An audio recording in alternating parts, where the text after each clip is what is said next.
ओ केंद्र वाले एक वृत्त में AC और BD दो जीवाएं हैं। ओ केंद्र वाले वृत्त में AC और BD दो जीवाएं हैं और आगे बढ़ाने पर E पर मिलते हैं।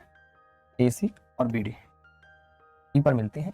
AC जीवा है, BD जीवा है। ठीक है भाई, SSC सीजन 2022 में ये सवाल है। AB यदि एक व्यास है, AB एक व्यास भी बोल दिया इन्होंने, बड़ा लफड़ा सा कर दिया, बड़े गंदे लोग हैं, व्यास ही बना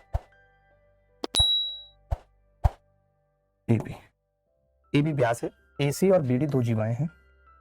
AC और BD दो जीवाएं जो E पर मिलते हैं। यदि AEB बराबर 36 डिग्री है, AEB 36 डिग्री है, तो आपसे पूछ रहा है DOC का मान बताओ। बड़ा प्यारा सवाल बताएगा कोई आप में से, DOC का मान क्या होगा? O सेंटर है, O सेंटर है और DOC पूछ रहा है, DOC। देखिए पता है कई बार क्या होता है ऐसे सवाल में, जैसे मैंने वैल्यू पुटिंग आपको सिखाई थी जब आपने मेरे से ज्योमेट्री स्टार्टिंग में पढ़ा था, तो मुझे यहाँ पे नहीं दिया कि BE और AE बराबर है, नहीं भी दिया तो मैं अपनी मर्जी से मान सकता हूँ बराबर, कोई रोकने वाला आज तक संसार में पैदा नहीं हुआ।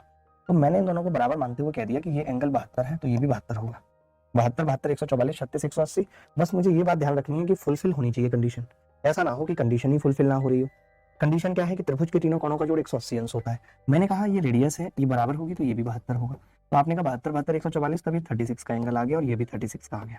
सिमिलरली ये भी 36 का आ गया, ये भी 36 72, तो फिर ये कितना बच गया? आप कहेंगे 180 में से ये 72 घटा दीजिए तो ये 108 बच गया। इस सवाल को करने का इससे आसान कोई और तरीका नहीं हो सकता। मैं हमेशा वैल्यू पुटिंग कर लेता हूँ। मैं चाहता तो एक एंगल को 0 मान के भी कर सकता था, कोई बड़ी बात नहीं थी।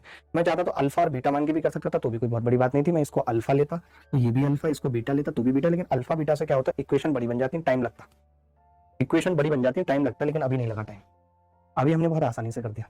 वैल्यू पुटिंग के अलावा सेकंड मेथड बता दीजिए। सेकंड मेथड कुछ नहीं है, बस एंगल को अल्फा अल्फा मानना पड़ेगा। जो बच्चे पूछ रहे हैं सेकंड मेथड, तो सेकंड मेथड ऐसा कुछ नहीं है। हम क्या करेंगे, इस एंगल को अल्फा मान लिया, ये भी अल्फा मान लिया, ये 36 है, ये बीटा मान लिया, ये भी बीटा हो जाएगा, तो ये 180 माइनस 2 अल्फा आएगा, ये 180 माइनस 2 बीटा आएगा। तो ये कितना बचेगा 180 में से घटाने पर? 180 में से घटाऊंगा तो 180 तो घट जाएगा, ये आ जाएगा 2 अल्फा प्लस बीटा माइनस 180 आ जाएगा। अब आपको ये पता है कि अल्फा प्लस बीटा बराबर खुद 180 माइनस 36 है, तो यहाँ पे वैल्यू रख देंगे। ये कितनी आ रही है वैल्यू? 144। तो 144 दूनी कितना होगा? 288 में से 180 घट जाएगा तो कितना आएगा? 108। कैलकुलेशन बहुत गंदी होगी, इसीलिए मैंने कहा कि वैल्यू पुटिंग बहुत अच्छा है इसके अंदर। अगर कोई बच्चा वैल्यू पुटिंग लगा लेता है तो ये बहुत अच्छा रहेगा।